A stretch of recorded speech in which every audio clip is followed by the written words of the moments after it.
In this video we are going to be analysing ASTS. Again, we did do analysis on this a few days back when it did this large spike. We told you where the stop was going to be and now it started to fade. Now a lot of people I know probably are bag holding this, and probably that's why you're watching this. Again, where do you need to be of concern then if you are holding still? And really the key thing is we expect a bounce if it continues down off 615 to around 595. So again, use this as a zone. If we start to break this, that is an area of concern really. If we break this, good indication that probably this move is really done and we are going to push lower, and we would have a target going lower of 430 to around 410.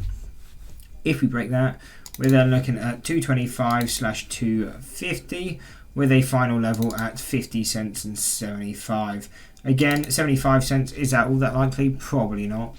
But again, better to be prepared than unprepared. But that main target, if we break kind of 610 again, you could probably get that scalp long. But doesn't mean there has to be a reversal. Again, can be that reversal zone, but if we break through it, 410, 430 will be that target. On the other hand, if you're waiting for that move to the upside, where do you want to be looking at? So 780. This level is key to note, and kind of 790 again, use it as a zone. This is statistical mean. This is where you expect price to reverse to.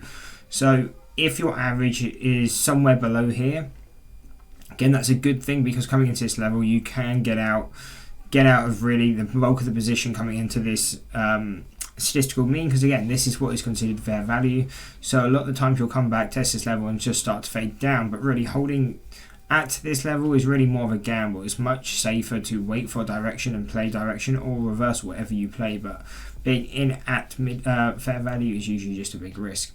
Now if we break that again, then we're pushing it back to those recent highs, which is going to be 970 and then 1150. 1150 is going to be key again, near that recent high, but also a second deviation on the 6 month and second deviation on the 1 year chart. Going to be a very strong level if you push there, and would definitely be something I would look to at least scalp short. If we break through there again, then 1340 to 1330 again, two levels very close together, third deviation on both 4 hour and 1 year. Going to be a very strong level if we break that high, with the final level being at 1510 to 1525, and again fourth deviation on both 6 month and 1 year. Rare that you come up to these kind of levels, but if you do, it's going to be a very strong level and most likely quite an easy short to play. Anyway, I hope you enjoyed the video. If you did want to, drop a like and subscribe and check out one of these two analysis videos.